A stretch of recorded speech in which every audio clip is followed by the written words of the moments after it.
it's 12 noon on Friday, which means it's time for this week's episode of State of Real Estate. I'm John Chrisman. We've got a great show today. We're in it to win it. Are you? Let's find out in the next hour.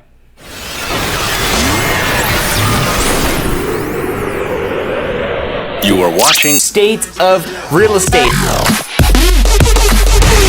Every Friday at 12 noon Eastern Time.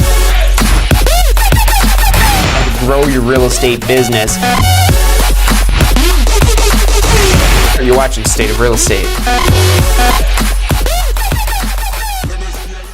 Hey, welcome to this week's episode of State of Real Estate. I'm John Chrisman, and this show is brought to you by the Tampa School of Real Estate. If you're thinking of starting, enhancing, or just kind of, picking up your career in real estate, make sure you check out the Tampa School of Real Estate. That's who sponsors and brings you this show and what makes this all come. Or better yet, give us a call. Our advisors are standing by to answer any questions you have and assist you in any way that they can. The phone number is 813-928-0106. And yes, you could also text us at that number too if you're more about that than rather talking on the phone. And also, we've got all of our exam prep tools to help prepare you to pass the exam on your first try. It's our recommended strategy available at passfirsttry.com, our recommended strategy to help you pass your exams on the first try. What we're talking about today, being in it to win it. So this whole concept of being in it to win it, and really that's just kind of the catchy title that we came up with, basically about being persistent. And if we made the title of this episode being persistent, we probably wouldn't have as many of you guys tuning in to this show.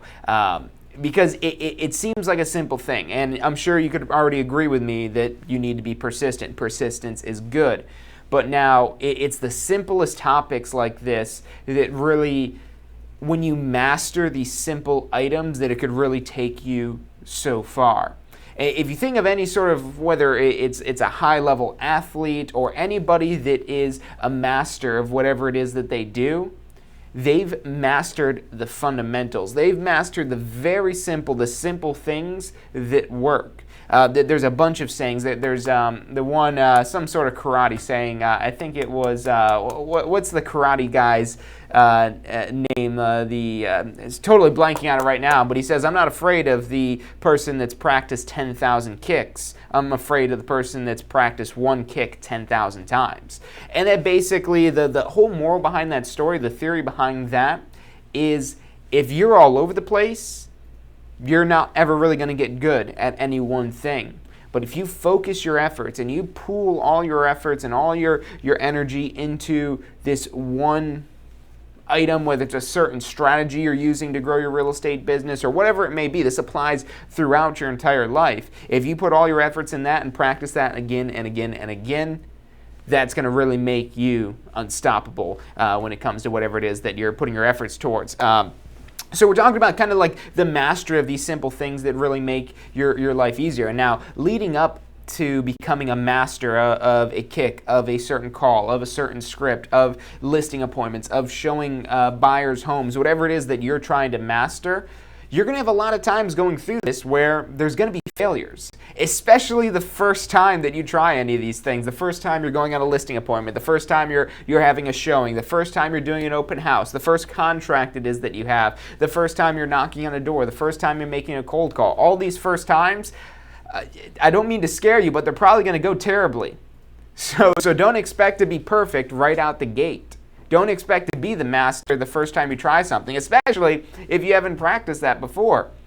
And even if you've practiced this a million times, it's completely different when you're actually in the real thing, when you're in the real deal, when you're actually in front of somebody at a house doing a listing appointment or showing a property or at an open house, whatever it may be. You might have practiced all of your scripts and have that all down, and then all of a sudden people show up and you're just freezing up. And maybe you start having some sort of like verbal tics where you start kind of like throwing out like the ums and ahs and things like that, and it just makes it a lot harder for you to communicate. And that's very discouraging, especially if you've practiced a lot for that type of stuff. But the key thing is, again, you're going to have these failures along the way. It's the repetition that you need to have, because you make those mistakes once, you're a lot less likely to make those mistakes again. I'm not going to say you're not going to make those same mistakes. As idealistic as I would like to be, you make a mistake now so you never make that mistake again. No, you're probably going to make that same mistake again at some point in time, especially if this is more of a habitual type of mistake. For example, let's say you're making phone calls, and whether this is phone calls to people you've never seen or spoken to before, a legitimate cold call, or maybe you're calling somebody that you have spoken with before, either way, you might have that feeling about you. Even if this is somebody that's expecting your call, that, oh geez, yeah, you know, they don't want to talk to me, and you're just looking at the phone, and you're sitting there and you're staring at your phone. You're like, you know, maybe, and you start just all of a sudden the tensions start rising. You start getting the butterflies in your stomach, the choking in your throat, and you're salivating extra. Your mouth is going dry, and your body just starts doing all these weird things. And what's happening is that adrenaline is starting to build up in your body. So a good way to go into this is, number one, knowing that you're probably going to make some mistakes. There's going to be some sort of failures along the way where it's going to be a rocky road getting to that perfection. I mean, and there's so many. I mean, whether you're looking at like the Instagram photos, the memes, the all the stuff that talks about, oh, what a struggle it is to become successful, and I think a lot of people take that for granted, even the ones that are posting these little things on there, because and that's why we dedicated today's episode about this, being in it to win it, knowing that in order to win it in the long run, there's going to be some struggles. We take this year's Super Bowl into account, and you know, I'm not that big into sports, but I mean, it is the Super Bowl, the most televised event in the entire country. So Peyton Manning, the quarterback of the Patriots or whoever it is, but yes, I do know that. So he was asked at halftime, and you know, you've got this great disparity between where the score was and this huge gap, and it basically looks like the game's basically over now. It's done for. And ask Peyton, hey, what's going through your mind now at halftime, being down so much? And he's like, nothing. It's the same thing. And what it comes down to is he's got those fundamentals down so much. I mean, he could probably play that game in his sleep and just completely unconscious of everything that's going on around him. But he's got that rehearsed. There's so much repetition that's really made him the master that he is, able to have that significant comeback. And that's just, I mean, people were writing that off as such an extreme failure, and the game was over, and, you know, it's done for. There's no way he could possibly win, but he was in it to win it. Bringing back that title there, you can see what we're doing here. So he was in it to win it. He said, okay, I'm not going to let this discourage me. I'm just going to continue focusing. I'm playing the game. I'm just going to keep playing the game at the best of my abilities. It doesn't matter what the score is right now. We're going to get that score higher over the end. He wasn't even thinking that deep into it. He was just saying, okay, this is what I need to do. I'm here to play the game, and I'm going to play it the best that I can. And that's what you have to remember. Like I said, you're going to have these bad experiences. You're going to have the phone calls that go badly, that don't go exactly as planned. You're going to have the open houses that are kind of shaky. You might have a listing appointment where you don't actually get the listing. And these things are going to happen. They're inevitable. Even the best agents, the top producers, the very top producers in the entire world, have their bad scenarios, their bad situations, their bad appointments, their bad showings, or whatever it may be, something where they're not on their A game. That's going to happen. And you got to, for, again, another cliche, to shake it off and just keep pushing forward. And you'll notice, again, that there's so many words of wisdoms and cliche terms that they kind of describe and talk about what it is that I'm saying today about having the perseverance and sticking with it. And then it's a struggle to kind of push yourself to where it is that you ultimately want to be. But it's, again, these simple fundamental things that are ultimately the higher level knowledge of not just acknowledging that, okay, you're going to have some struggles, but really living that and understanding that at a deep level, that, okay, there's going to be some failures leading into that, and telling yourself that so you don't get discouraged and that you stay motivated and you stay ready to take your game to the next level. We're going to take a quick commercial break. When we come back, I want to hear from you guys. And while we're on commercial, I want you guys to send in your comments and let me know what things, tell me about a time, because I know we've got a lot of experienced agents tuning in today. Whether you're on Facebook or YouTube, I've got both of the chats loaded up. I want to hear from some of the struggles that you guys had. Maybe you've got some fun horror stories of your first time doing something in real estate. I'd love to hear from you guys, and hopefully you're able to laugh about it now. It's great for the new agents that are tuning in as well. The new agents that are walking into this that are just completely overwhelmed with everything it is that's around them and thinking that they need to know every last detail of every single part of the real estate industry. I don't know every single last detail of every part of the real estate industry. Nobody does. There's so much unknown, and there's so much always to learn that's out there. So I want to hear about some of your guys' learning experiences or failures, whatever it is that you want to call them. Put those in the comments. I'll give you guys a shout out on the show. We're going to take a quick commercial break. Don't go anywhere. I'm John Chrismo. You're watching State of Real Estate. Have you been thinking about starting a career in real estate? Enjoy an entrepreneurial lifestyle that allows for schedule flexibility with unlimited income potential. In real estate, the sky is the limit, and what you put in is what you get out. Learn more about a career in real estate at tampaschool.com. Did you know that statewide, only about 50% of test takers pass their state exam on the first try? At the Tampa School of Real Estate, we've broken down passing class and state exams into 4 simple steps: learning the information, reinforcing the information, testing your knowledge, and being confident and prepared. View the details of the full strategy at passfirsttry.com. That's passfirsttry.com. Do you want to incorporate studying for your real estate exams into your busy schedule? Now you can review the key topics you need to know to pass your class and state exams with our MP3 audio review. Simply pop in your headphones or connect to your car to reinforce crucial information while you exercise or drive. Listen to the first unit for free at mp3audioreview.com. That's mp3audioreview.com.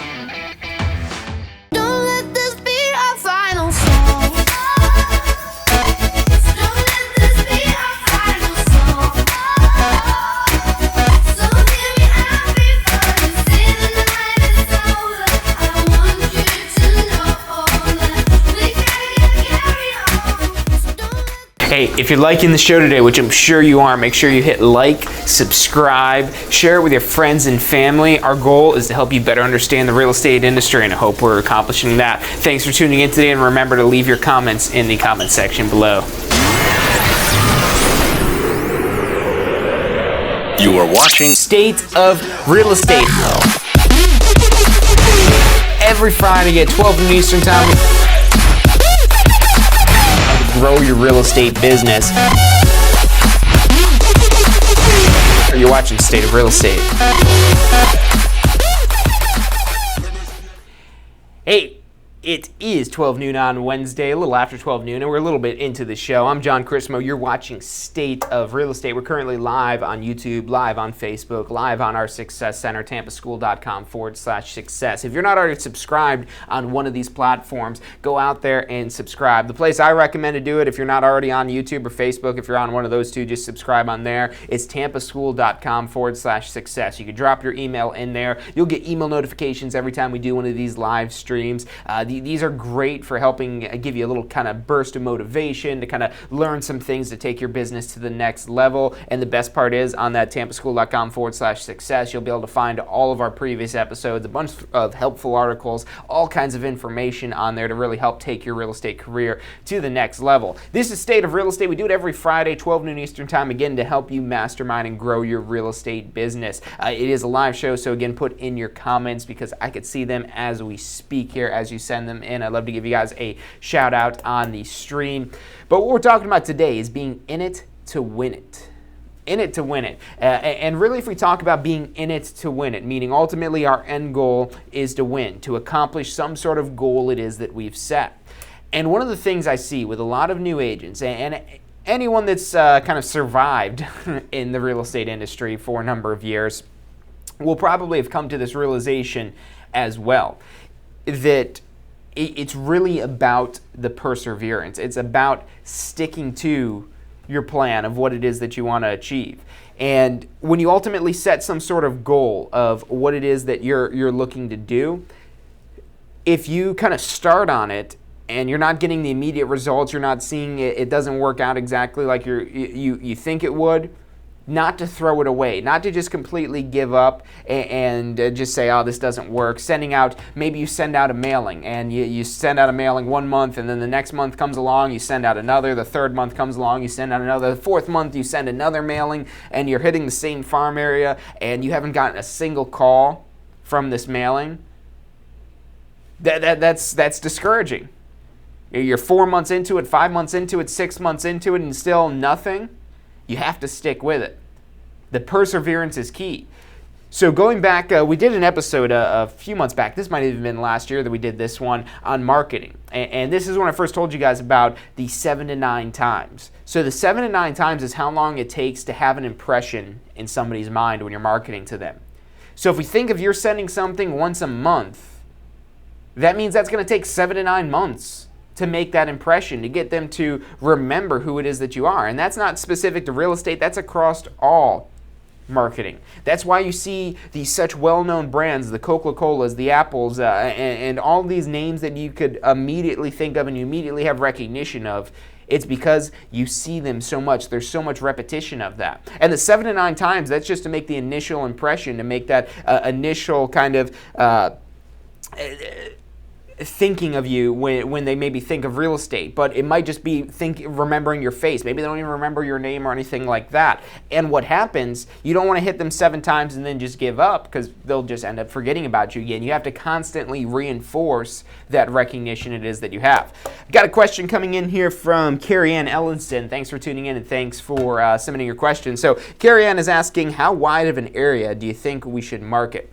So Carrie Ann, I would kind of follow up and ask you the question of, are you new or are you more experienced? How far along it is that you've been in?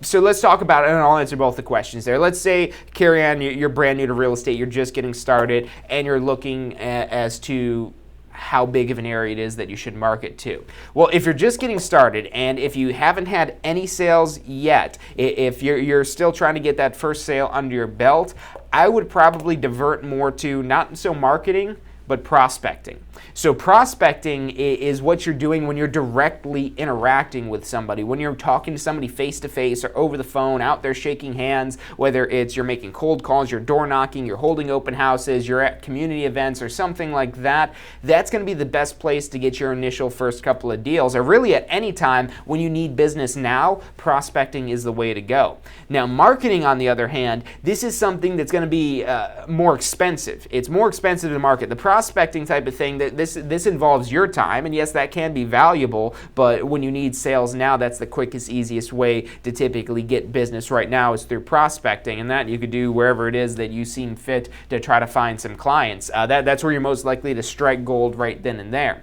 Marketing, on the other hand, this is the bigger monster of real estate, where it's going to be more expensive. It's a lot less time and effort involved on your part, especially depending on the type of marketing it is that you're doing. Now, let's say that you're trying to pick some sort of farm area. You're trying to find some sort of specific geographic area to farm and market to. If you're starting out and once you're ready to start marketing, and I definitely recommend starting marketing as soon as you can. Again, when you need sales now and you need business right now, that's where you want to prospect and go through that direct strategy. But if you're willing to wait, or you're trying to focus more so on what you're growing for the long term, that's where you want to look at the marketing. But as a new agent first starting out, that's where you want to maybe just pick a single neighborhood. And we might be talking about 100, 150 homes here. Because what you have to keep in mind, and this goes back to the planning side of things, and myself, I'm not really a written plan type of person for a lot of the things it is that I do, but I'm constantly planning. I took some sort of, I've taken multiple tests that tell me that I have a strategic type of thinking that I do, and whenever it is I'm doing something, and I'm cognizant of this because my mind's constantly running and going in 1,000 different directions of thinking of if I do this, this will happen, and so I'm very much planning that out. And what you have to try to do, and when you're new at something, that's definitely where, if it's something new that I've never done before, that's where I want to try to get stuff on paper and maybe be a little bit more visual about that. But what you have to factor in for choosing that size of the farm area it is that you want, the key thing that you want to focus on, and this is really across the board, whether you're a new agent or you're an experienced agent, you want to find out, okay, what your budget is to spend over the course of a year. How much money it is you could afford over the course of the year with zero return on investment. So how much money could you spend for the next 12 months, zero return on investment, and be able to survive through that? Because you probably, when you're doing marketing, again, this is where you're trying to build a long-term business. It's going to pay off for you in 12 months, 18 months, or 24 months. It might take a while to really start getting that big ROI on this here. So what you want to plan for is at least 12 months getting zero return on your investment and what you could afford over that and what your budget is across that 12 months. And let's pick out some numbers here. Let's say that we're going to do, let's keep this simple here, $1,200. Say we've got $1,200 that we want to invest in marketing. And what you want to do, and really this could be how much money you have to invest right now. Because again, you want to plan for zero return on investment with this marketing is that you're doing. Hopefully that doesn't happen. Hopefully you get a sale sooner than that, but you can't count on that. You want to go into this expecting the worst case scenario. And it could be even longer than 12 months, but 12 months is a good time frame where you should at least maybe start getting some calls. But again, this does kind of depend on your size. But overall, as a rule of thumb, that's what I would say. You could expect longer. You could go off of 24 months and how long you want to spend if you really want to be very conservative about that. But 12 months is a good number to pick. So let's say we've got $1,200 to spend across 12 months. That breaks us down to being about $100 we could spend for each month across 12 months. Now it depends on what type of marketing it is that we're going to be doing. So if we're going to be doing some sort of direct mailer, it might be costing us $1 per piece. If it's costing us $1 per piece, that means we could target 100 homes. So if it's $1 per piece, we could target 100 homes a month. And you want to target those same 100 homes month after month after month after month for a year. This is at the rate of one time per month for 12 months targeting this. So that would basically drain out our $1,200 budget across a year. And the reason why I'm emphasizing so much this long tail side of this and the way it is that you're looking at this and planning this out is because I've seen so many agents. I've been guilty of this myself. I'm very much a kind of a starter of things, and I struggle a lot of times with the follow through and the finishing of things, especially when I start having doubts about that. And that everyone, that's not unique to me. That's across the board. Everyone has some sort of degree of that uncertainty when you're not getting those results. And this really helps you when you're going into it to think of, okay, I'm not going to have any return on my investment for at least 12 months of doing this. So you continuously are following through with this strategy. Again, the biggest thing I've seen with new and experienced agents is they'll start something like this, whether it's sending postcards or doing some sort of strategy, some sort of technique they think that's going to really do it, and that's going to be the thing that's going to be the best marketing that's out there, and they give up on it 3-4 months in, maybe even sooner than that. So like I said, you want to try to figure out about 12 months, figure out how much it is that you're going to spend, that you're willing to allocate to this over 12 months. And I would venture to say, and especially with the marketing, again, this is for building your business down the road. And hopefully you could increase your spend. If you want to increase your ad spend, maybe you're out there at the same time doing some prospecting, going out there directly talking to people, the face-to-face, the voice-to-voice over the phone, however it is that you're out there prospecting. If you're able to do that and get some sales drummed up, definitely I recommend reinvesting that money into your marketing. And now, instead of maybe $1,200, you could spend $2,400 across a year. And so now instead of hitting 100 homes at $1 per home, you could hit 200 homes. Or maybe you could even tweak this a little bit and maybe send out a postcard. And if you could send the postcard with your postage and the printing and everything, maybe you get that down to about 50 cents per time that it is that you're sending out. Now you're not hitting 100 homes, you're hitting 200 homes. And if you're able to double your budget, you could hit 400 homes. So you could see how you want to look at the numbers of this here, but I would say look at least a year for this and figure out how much it is and allocate that money. If you're somebody that isn't maybe necessarily as big of a saver, that's where you want to try to allocate that money up front and not count on money you're able to set aside going forward, how much money it is that you have now.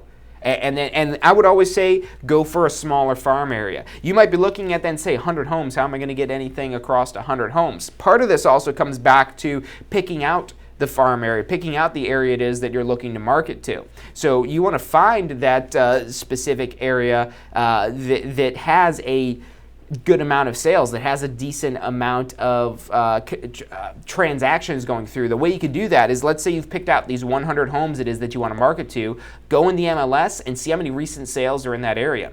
You want to probably try to shoot for at least a 10% across the year, at least 10%, at least 10 of those homes sold in that neighborhood. That's probably the ideal. If you get over 10 homes out of 100, at least 10% in that area that's sold in the last 12 months. If it's less than that, if it's maybe 7 or 8 homes, that's still probably pretty good, but anything less than 7 or 8 over the last 12 months, 7 or 8%, that's where you're looking at a cold neighborhood where there's not as many sales going on. And this also depends on the market it is that you're in, because maybe 10%, maybe that's a cold neighborhood in the market it is that you're in. So what you want to do also is find an area that's got a good return on its investment, and also find a neighborhood that is that you're going to be excited about showing homes in the neighborhood, because that comes across as well.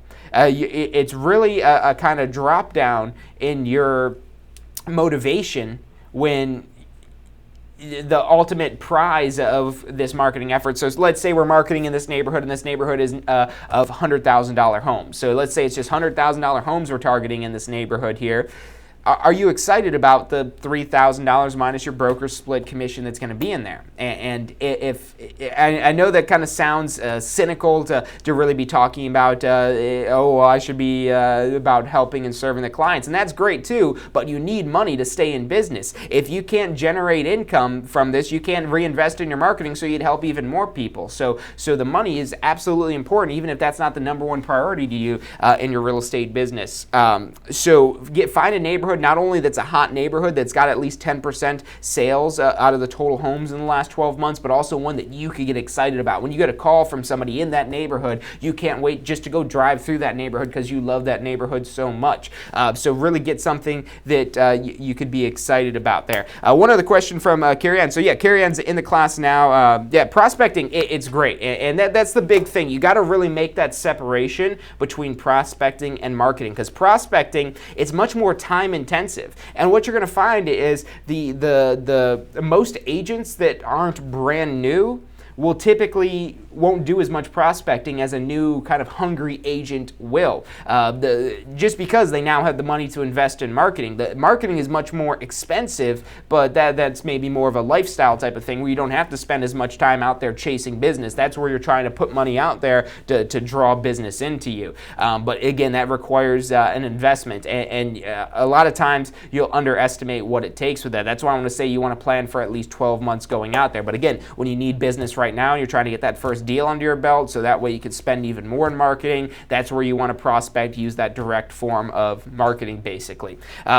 Answering your questions, we're talking about being in it to win it, talking about being persistent, talked a lot about farming in specific with that. Sometimes we go off topic on these shows with that, but that's based on the questions that are coming in. I think that was some really good stuff out there that could help you plan out your marketing strategy or realize whether or not it's time for you to actually go out there and market. But we're taking another quick commercial break. Again, send in your questions so I can answer them here live on State of Real Estate.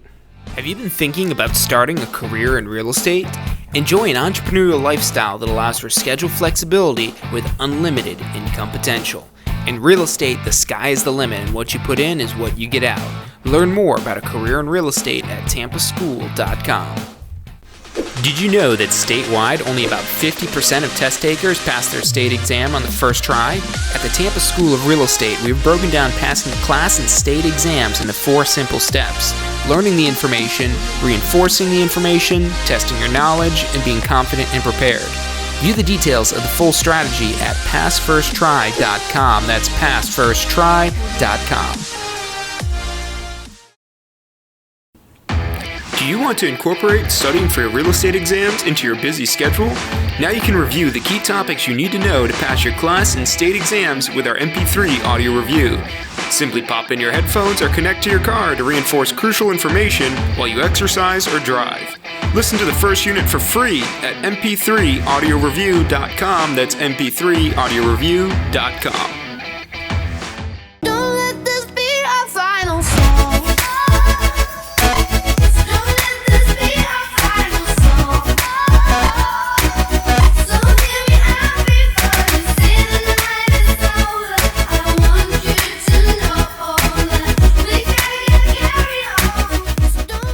Hey, if you're liking the show today, which I'm sure you are, make sure you hit like, subscribe, share it with your friends and family. Our goal is to help you better understand the real estate industry, and I hope we're accomplishing that. Thanks for tuning in today, and remember to leave your comments in the comment section below. You are watching State of Real Estate. Every Friday at 12 noon Eastern Time. Grow your real estate business. You're watching State of Real Estate. Hey, welcome back to this week's episode of State of Real Estate. I'm John Chrismo. The show is brought to you by the Tampa School of Real Estate. If you're thinking about starting or enhancing your real estate career, give us a call. Phone number is 813-928-0106. You can also text us at that number. Our advisors are standing by to answer any questions you have and assist you in any way that they can. Check out our website, tampaschool.com, or if you're trying to pass your exam on the first try, check out our recommended strategy to do just that. It's at passfirsttry.com. Before we get back into anything, I just want to touch on one more thing for Carrie Ann, because it seems like she's dominating the show, and I love it here. So yeah, lives in a subdivision, over 2,000 homes, loves living there. Great ideas for prospecting, Mary. Thank you so much. So Carrie Ann, I just want to kind of add a couple things, because I read this on the break, and I was like, okay, yeah, that's and. So a couple things I want to touch on. The 2,000 homes that are in the neighborhood, that's not one of the biggest neighborhoods out there. That's a pretty average size neighborhood for the most part. Probably a little bit more on the larger side for it, but there's a lot more neighborhoods that are even bigger than that. So, and there might even be subdivisions in that neighborhood, or maybe if there's not subdivisions within that subdivision, maybe just picking out some sort of street. Because like I said, let's say you're factoring in $1,200 as a new agent, that could be a lot of money, especially when you're thinking of making that last across an entire year. But with that at $1 per piece, you're able to get 100 homes. But now, one thing I do want to touch on, especially if you do have some money to spend actually marketing, and you could compound that with the prospecting as well, that really has such immense opportunities. So Carrie Ann, one of the things I would say there is, so this is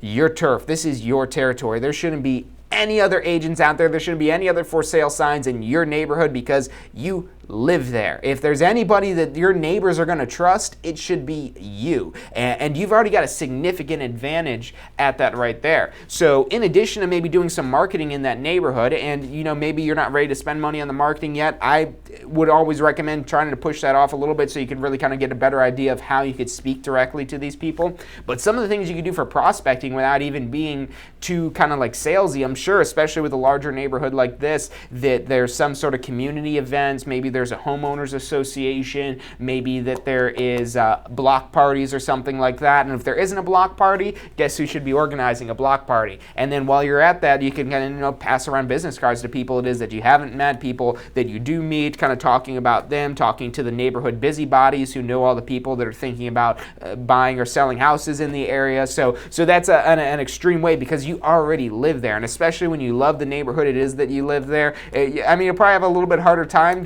for trying to wrap your head around the reason why people want to sell in that neighborhood and want to move out of the neighborhood. But you have an immense advantage and such a leg up of any outsiders there, because you're already a friend and a neighbor. You're already a neighbor. You got to work a little bit to be that friend part of it as well. But that makes it very easy to prospect, because you're just a neighbor being a neighbor now, rather than a salesperson that's kind of creeping into the neighborhood, trying to encroach on this type of stuff there. So I love that stuff. But now, one of the things that I do want to talk about is what would happen. So the expectations with this. So going into, like, let's say you've got a great strategy, and it gets really exciting when you start thinking of like these ideas of what you could do to market, what you could do to prospect, and things like that. And the one way to kind of really curb what could happen, what could ultimately go down, is there's something called the 10X rule. So anyone that follows Grant Cardone, you might be familiar with the 10X rule. It's a best-selling, New York Times best-selling book. Great book. I highly recommend reading it. It's called the 10X rule. But the whole concept of this 10X thing, you've probably heard this in a lot of different places, and from what I hear, Grant says he's the originator of that. I'm sure he is. But basically, that if you're going to try to tackle something, you're trying to tackle some sort of marketing strategy, some sort of prospect prospecting strategy, anything it is that you're trying to do, you want to factor in it's going to take 10 times as much effort as you think it's going to take. And that's a huge deterrent to a lot of not only new but experienced agents as well when they're trying to bring something new in, is they'll underestimate how much work it'll actually take to get the return on investment it is that they desire. And so that 10x rule basically says, hey, imagine it's going to take 10 times as much work as what you think it's going to take, and that's how much work it's really going to take. If you think it's going to take you 1 month, one mailing to get somebody to want to do business with you, again, 10x that. It's going to take at least 10 mailings. And that's probably a good rule of thumb with it. So a lot of people think, okay, I'll send one postcard and all of a sudden my phone's going to be ringing off the hook. No, your phone probably isn't going to ring once. You might get lucky.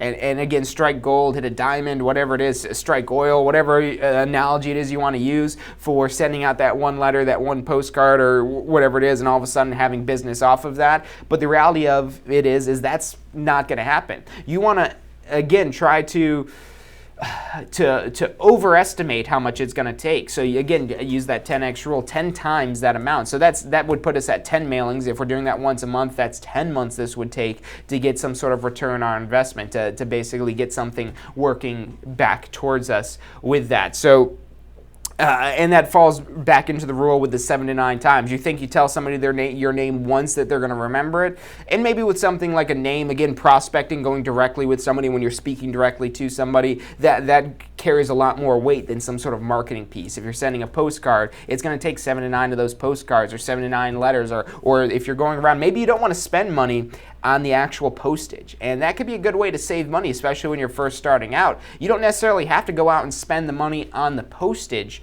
to send out some sort of mailer. I know it gets hot here in Florida in the summer. I mean, right now it's 90 degrees out and ton of humidity out there. So, I mean, you walk outside for 2 minutes and you're going to be dripping in sweat. But again, keeping your eye on that ultimate end goal and that ultimate prize.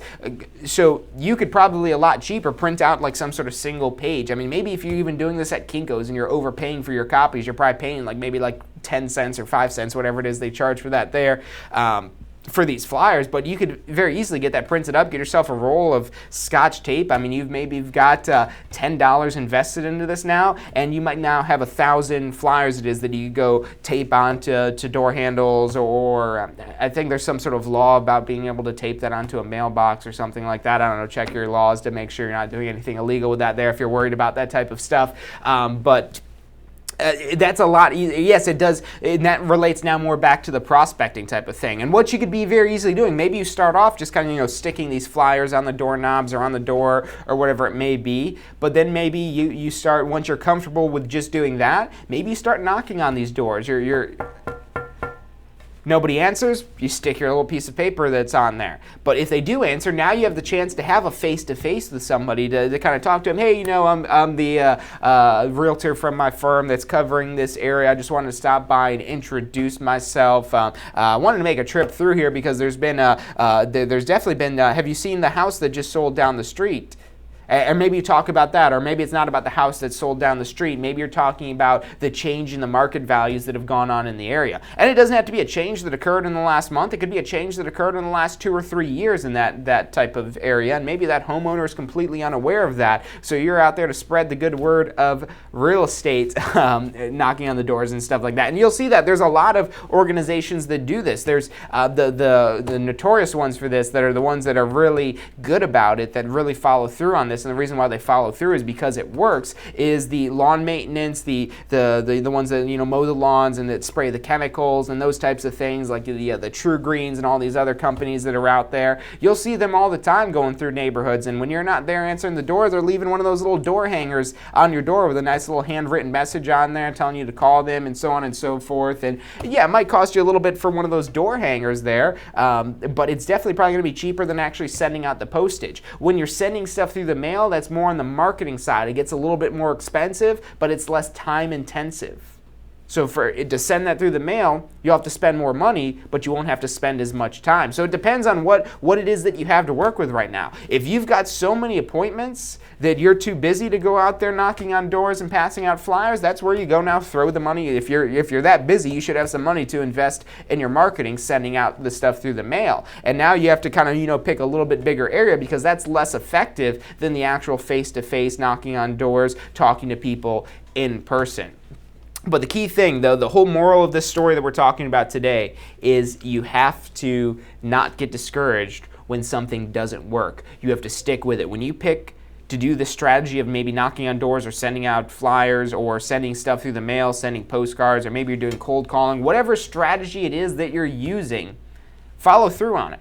And a good way to help make sure you follow through, because a lot of times it ends up being something where an agent can't follow through. And that's why I definitely recommend the prospecting side more than the marketing side, because when you're marketing, that relies on you spending money. And if you're not getting a return on investment, if you're not getting any sales off the marketing dollars it is that you're spending, that's going to be where you have a big chance, and it probably will happen, that you're going to run out of money.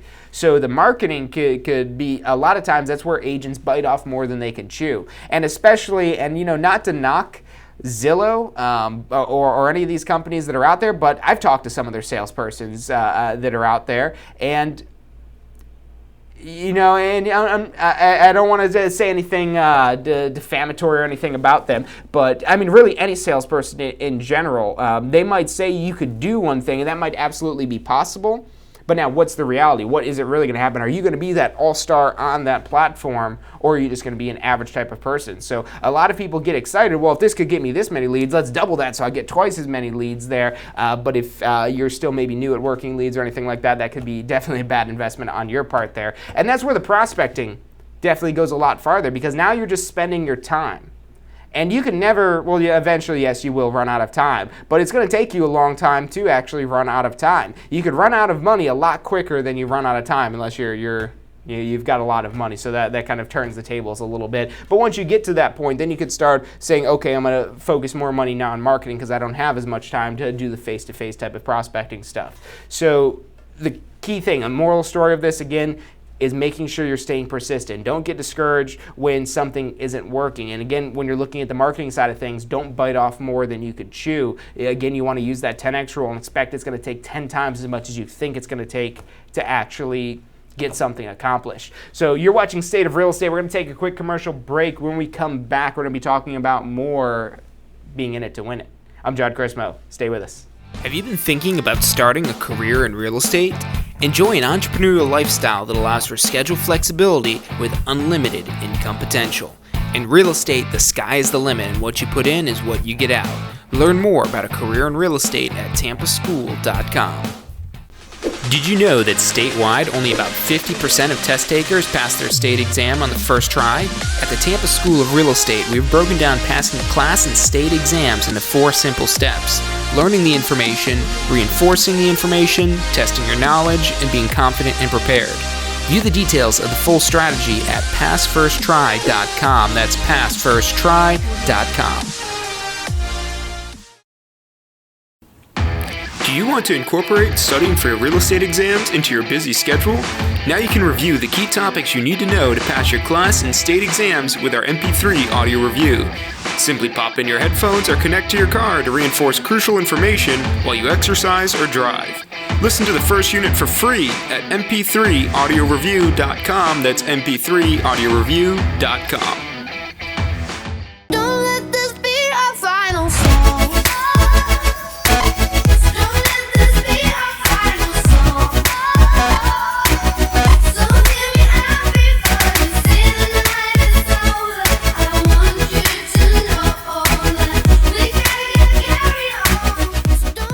Hey, if you're liking the show today, which I'm sure you are, make sure you hit like, subscribe, share it with your friends and family. Our goal is to help you better understand the real estate industry, and I hope we're accomplishing that. Thanks for tuning in today, and remember to leave your comments in the comment section below.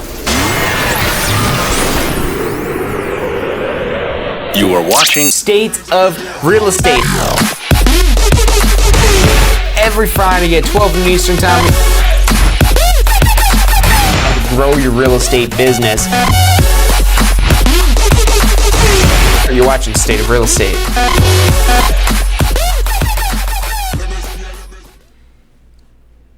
Hey, welcome back to this week's episode of State of Real Estate. Every Friday, 12 noon Eastern Time, we come to you to mastermind to help you take your business to the next level. I hope you guys are enjoying the episode today. I know that I am, and that's part of the reason why I do these episodes here, just talking about this stuff, verbalizing this, putting this together. I feel like this very much is a mastermind. That's why I love getting feedback from you guys that are in here, because you know that gets the gears turning. We start going in different directions. There are new ideas formulated, new things kind of popping up. So I love this stuff here. Hopefully you're loving it as well. If you're loving it, I would really love it if you would share, if you would like the stream. That makes me happy when I see those things. I'm like, okay, cool, people are enjoying this. When I don't see those things, I'm like, crap, the show sucked. What do we do to make this better? So, and if the show does suck, let me know so we can make it better. But make sure you're subscribing if you think there's value in this. I've been told this is better than the sales meetings people have in their offices.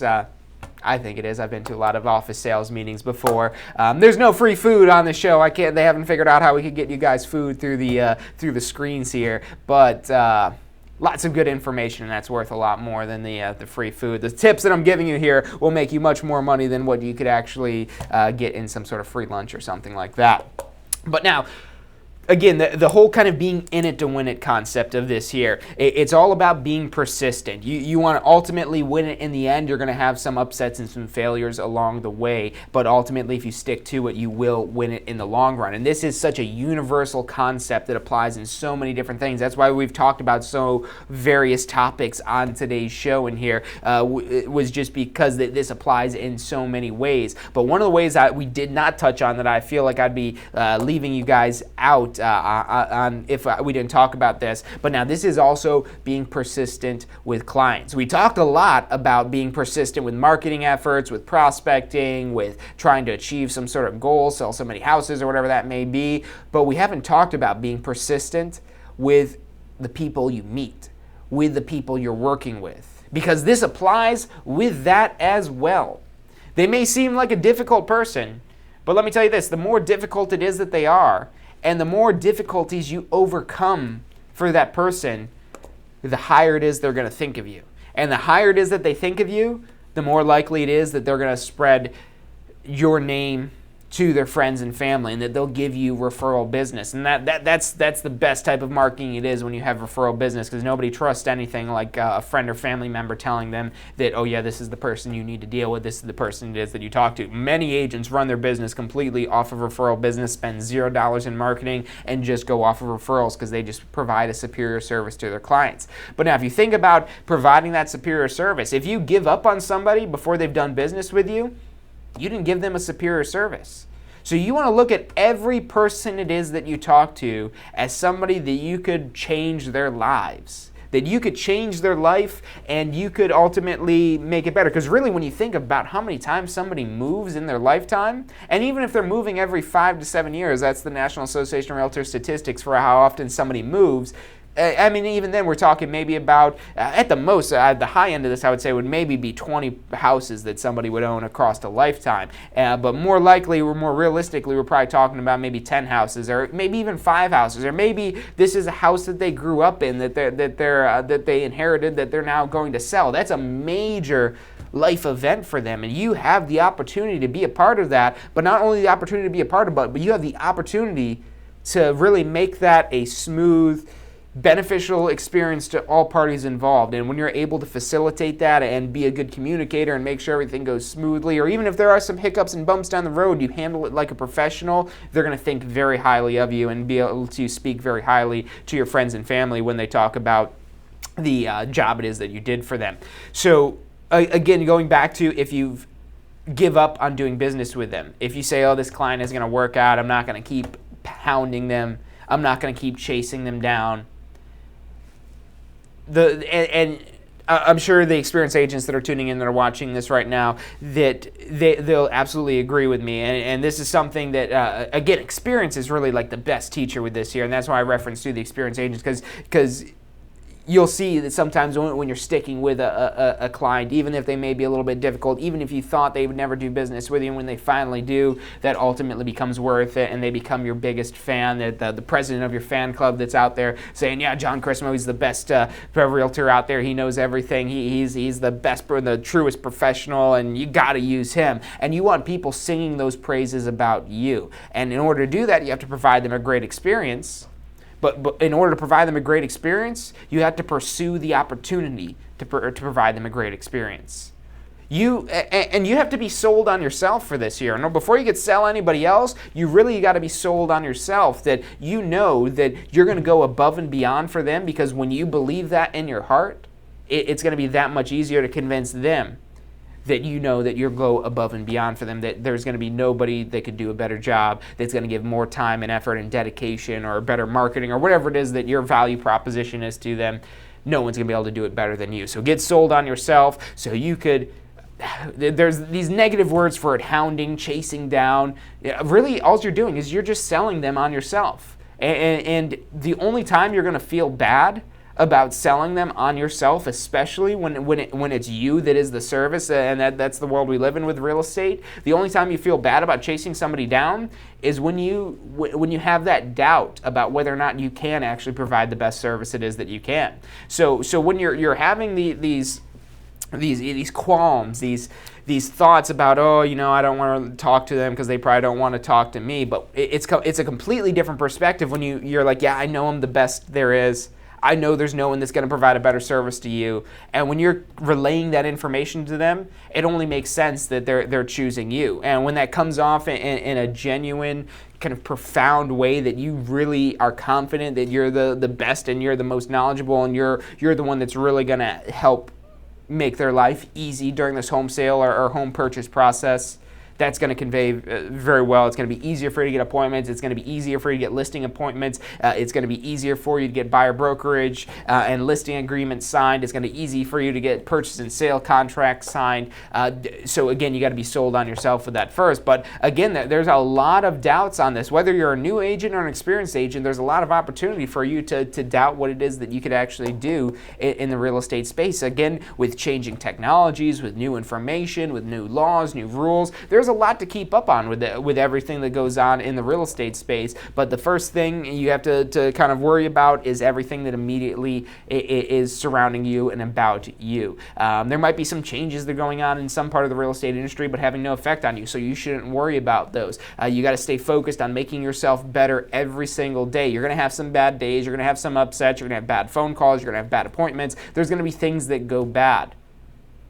But you just want to say, okay, I'm going to be able to look back on this, and I've learned from this experience, and I'm probably not going to make that same mistake again. So that's all what it's about, being in it to win it. Being in it to win it, get sold on yourself. That way you could to sell everybody else very easily on yourself. But that's all I got for you guys on today's episode of State of Real Estate. I hope you've enjoyed it. I hope you've taken something away from it. I hope I've given you some information that you're going to be able to take out there today and implement either today or this weekend or whenever it is that you're going to be working. Again, I know some of you guys, we've got some fans that tune in all the way from the other side of the planet. Australia seems to like me. So thank you guys, any of you that are tuning in from Australia or wherever it is that you're watching in the world. I know you might be up in the middle of the night right now trying to tune in with this. So I definitely appreciate it. If you've gotten some value out of the show, make sure you share it with your friends and family or your brokerage or send it to an agent it is that you've worked with before. I would greatly appreciate it. Make sure you subscribe so you get all these new videos, and make sure you tune in next week at 12 noon Eastern Time on Friday for next week's episode of State of Real Estate. We'll have another opportunity, another at-bat to take your business to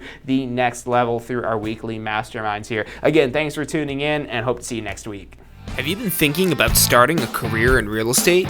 Enjoy an entrepreneurial lifestyle that allows for schedule flexibility with unlimited income potential. In real estate, the sky is the limit, and what you put in is what you get out. Learn more about a career in real estate at tampaschool.com. Did you know that statewide, only about 50% of test takers pass their state exam on the first try? At the Tampa School of Real Estate, we've broken down passing the class and state exams into 4 simple steps: learning the information, reinforcing the information, testing your knowledge, and being confident and prepared. View the details of the full strategy at passfirsttry.com. That's passfirsttry.com. Do you want to incorporate studying for your real estate exams into your busy schedule? Now you can review the key topics you need to know to pass your class and state exams with our MP3 audio review. Simply pop in your headphones or connect to your car to reinforce crucial information while you exercise or drive. Listen to the first unit for free at mp3audioreview.com. That's mp3audioreview.com. Don't let this be our final song. Don't let this be our final song. So hear me out before you say the night is over. I want you to know that we gotta carry on. So don't let Hey, if you're liking the show today, which I'm sure you are, make sure you hit like, subscribe, share it with your friends and family. Our goal is to help you better understand the real estate industry, and I hope we're accomplishing that. Thanks for tuning in today, and remember to leave your comments in the comment section below. You are watching State of Real Estate. Every Friday at 12 noon Eastern Time. Grow your real estate business. You're watching State of Real Estate.